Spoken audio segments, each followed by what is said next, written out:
Good night, fellow punters. The clock on the wall says 16 minutes past 8 on another wet and miserable Hurwa night in the west of Ireland. Most people don't like boiling their cabbage twice, but I seem to be boiling mine over and over again every night with the same weather report, I think, the last week. Desperate altogether. Floods everywhere, driving conditions brutal today.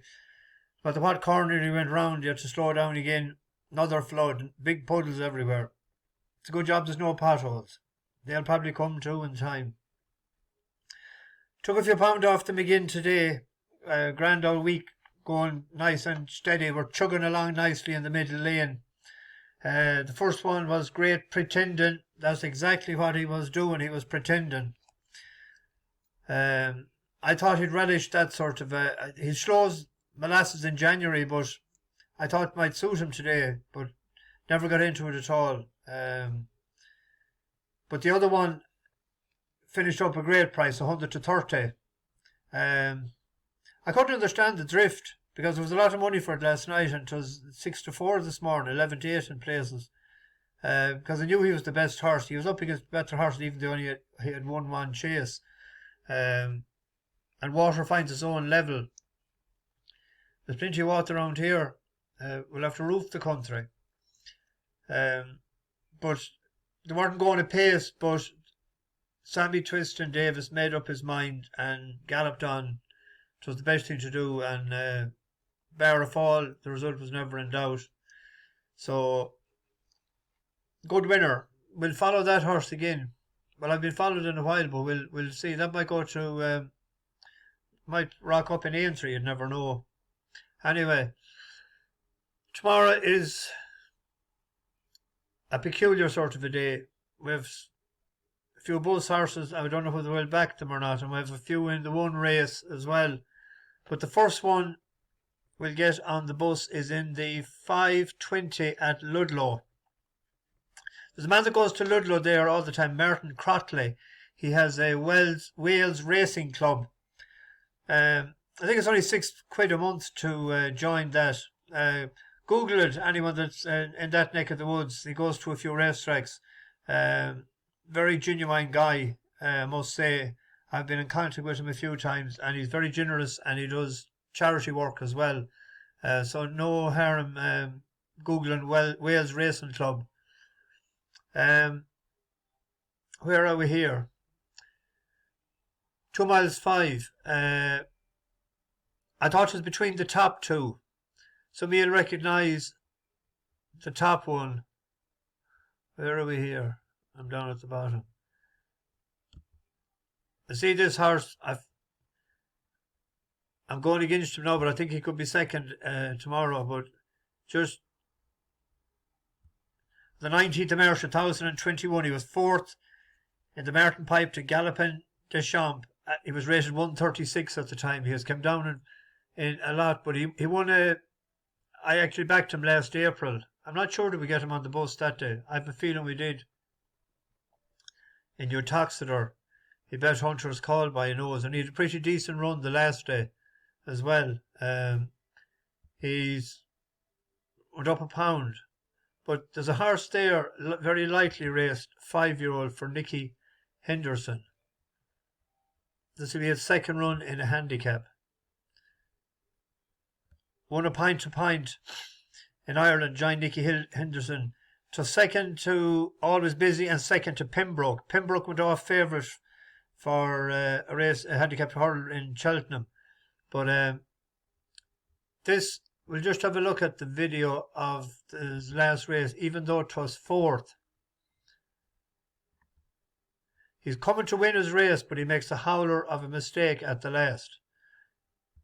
Get into it as now Twin Power goes through. Amrons Sage is right after it, though Innocence come there also. Keep running still with those. That quartet have gone away now from Sporting Mike as they run down towards the final flight of hurdles. On the left is Keep Running. On the right is Twin Power. Next to Twin Power is Amrons Sage, and Innocent in the yellow is with them as well. This quartet come towards the final flight. They're virtually together. Amrons Sage clouting it now and into the closing stages. Keep Running furthest from us.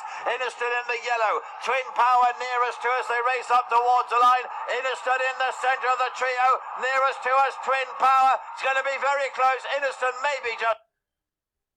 So he did clout it. He nearly took the whole lot with him. Lightly raced. Nicky Henderson has a good record in Ludlow.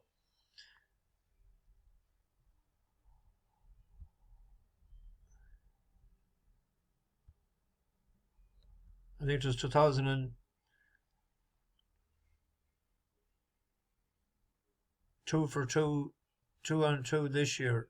I think it was 2019 he had 8 or 9 winners there. I'm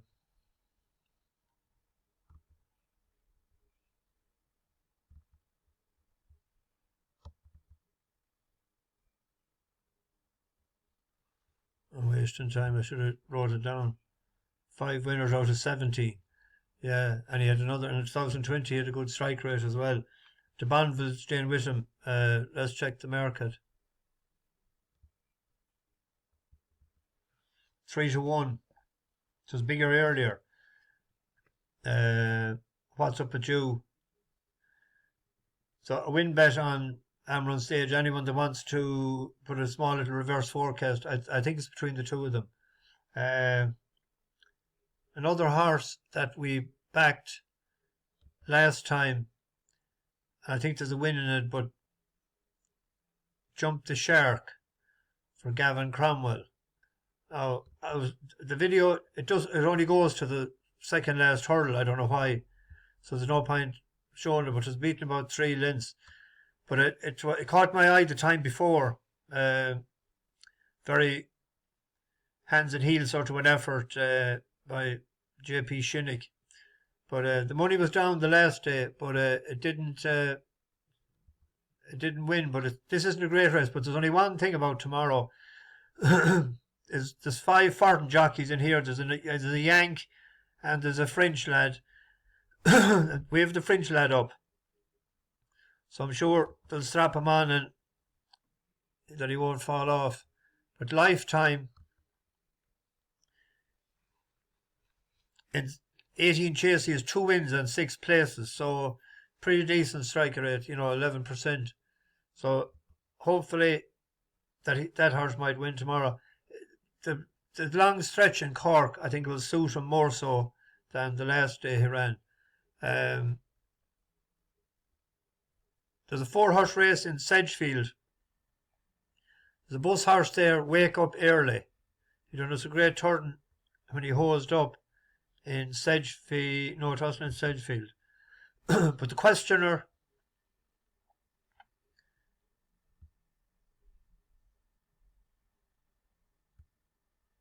Market Racing, the 19th of May.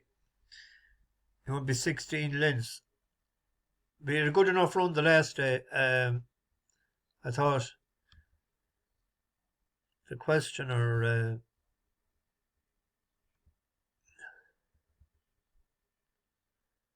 he mightn't run tomorrow. Didn't he dead heat today? Or was that the listener? I'm getting mithered. In another race in Cork tomorrow, we have Run For Pat that won for us the last day at 7-1. 3 miles on soft ground in Fairy House. We have West Breeze that won for us the last day, but was over 2 miles 5. 2 miles 3. And I thought it was second the time before to Roly Boly Boy. And Martha Devine was second behind on heavy ground behind Corbett's Cross. Then the ground was yielded the last day to Verdun Place, and it didn't run near as well. But we can't let a 7-1 shot that won for us last in 7-1. We have to back that. Where are we here? We have to back that each way if it's an each way. We have to back it each way. I think it's 5-1, 9-2. There is a flying diamond there, Franciscan Rock. It's first time in a handicap at the distance the last day. It hosed up, but it has decent enough for him. I wouldn't be surprised if it pitched in, as they say. Third to Arctic Brazil, third to Corbett's Cross, second to Seabank Bistro, second to Spillans Tower, and then it hosed up first time they step up and trip, but that was on good ground. But it was second on soft to Seabank Bistro. But as a loyalty bet, and for newcomers to the bus or on the channel, I'd call a bus horse a horse that we tip and wins for us. So we'd stay loyal to it the next time then and we back it. So there was two yesterday in the case that they lost, Sublime Heights and the other one. We had won on them the time before. So we're not at a great loss. We'd have lost a pound or two yesterday, but we'll be winning overall. So we'll have to back Run for Pat tomorrow. It was one at the trip the last day. I think this is the video of his run, isn't it? Yeah. Chosen Diamond, who's dropped back ahead of Million to 1, and then Hardwired and beating the odds. In line for the final two flights. And it's Run for Pat, produced by Corey McGivern to tackle Mercury Lane and Cian Callahan after them in third is Wait Till I Tell You. The man of Keen Quirk in between the final two flights. And it's Run for Pat, chased by Wait Till I Tell You on the outside, who's trying to get on terms. As they come to the last, it's Run for Pat in front from Wait Till I Tell You. Run for Pat over by 3 to Wait Till I Tell You. Wall clear of Chosen Diamond, and it is Run for Pat sticking doggedly to his task from Wait Till I Tell You. And as they go towards the line, Run for Pat, and Corey McGivern will win from Wait Till I Tell You. Wait Till I Tell You is in that race as well tomorrow, and he had a claimant jockey on the last day, and he has a fully fledged jockey tomorrow. It's a great race, that, actually, even though it's only it's funny enough, the name of the race is an egg and spoon handicap hurdle, but there's decent handicap hurdles in it, like.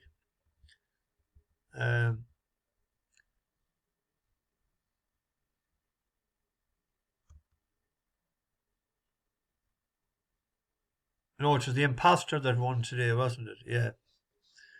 The Imposter. Oh, yes. Walkinthewoods was mentioned by the Stig before. And it has course for him.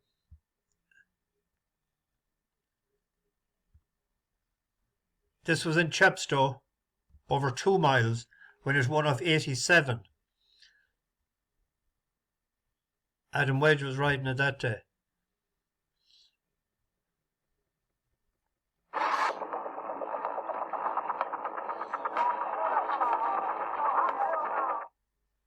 Next 7 of us still in no hurry in the black with the noseband on the rail, and still towards the back is Mayo Blanc, Miss Curiosity, and now Gavin begins to start to improve a touch. Up the home straight they come. Going down towards the third last now. No Tonic and Keplerian, who's within about half a length of the leader. Paddy just asking him to try and pick up this leader, who begins to just kick on again. On the inside is Well Done Danny. Culture getting closer. Canal Rocks, one that is picking up ground, is Walking the Woods on the near side of blue with the yellow chevron. They're moving down towards the second last now. No Tonic just in front from Well Done Danny, who chases hard. Keplerian is under a drive now. And then on the near side is Walk in the Woods. One more flight to go. A furlong and a half left to go here. Over on the far side, No Tonic. Down the centre is Well Done Danny. Rallying between them is Keplerian. And then with every chance, Walk in the Woods on the near side, who joins in with the two leaders at the final flight. Walk in the Woods and Adam Wedge now beginning to assert from a game. No Tonic on the far side, and Walk in the Woods is now scampering clear in the closing stages. He scampered clear is right. But I think the Stig picked him out when he was third, a long way back. It was the day again in Chepstow as well against Mr. Muldoon. But the last day he ran at a mile, or a 2.5 mile. And Isabel was riding him, and she's riding again tomorrow. 2 strides after the line, Davis at this point he is was Copper, up. Cove and Capage, who've always been bang there. From Jaunty Viking third, Moorland Rambler 4, Karakoram 5, Walk in the Woods 6, Brianna Rose 7, William Hewitt 8, Prince Imperial 9, Governor Green jumps in 10th, about 5 lengths off them, and then came the Scorpion King, who dropped away, an Accidental Legend still going some way behind. On down towards 2 from home, and Kepage has gone into the lead for Fergus Gillard from Copper Cove and Jaunty Viking, and then Moorland Rambler, Prince Imperial, the light blue colours running onto the inside as Kepage landed 3 clear over 2 out from Jaunty Viking, Copper Cove, Walk in the Woods behind them, Karakoram, very few have got involved, and they're not getting to Kepage, who's down to the last, going to jump in about 4 clear. Kepage is over. From in second place, Jaunty Viking, Walk in the Woods keeping on, then Brianna Rose getting a second wind on the near side. It's Kepage in front from Walk in the Woods, and Brianna Rose running on, but Kepage in the first-time visor has done enough. Kepage, 3 parts of a length he saw off Walk in the Woods, Brianna Rose, then Karakoram, and that was over 2-4. It hasn't ran over the trip before. I'm just thinking that that horse that won today or dead heated today won't probably run tomorrow. It has ran at 2 miles 6 before, and it has won and been placed on soft ground. So step up to 2-7 tomorrow. I'm hoping that you hopped off the last day and says, look, at the next day we'll just step them up a couple of furlongs. So, God, I'm rattling on a lot tonight. We'll see how that is, if that horse is pulled out. But with 365, actually, even though there's only 7 runners, they're paying 3 places, and at 11-2, like, I backed him each way, and I was 3 places already, only 7 runners. Evan Williams, he had a winner today. A Great Pretender was his as well. So hopefully that one might. It's only, it went up £2 for that, but it won off 87 before, and her up to 91, isn't it? And her £3 off. So it's only a couple of pounds higher than its last win. So bash the bookies, over and out.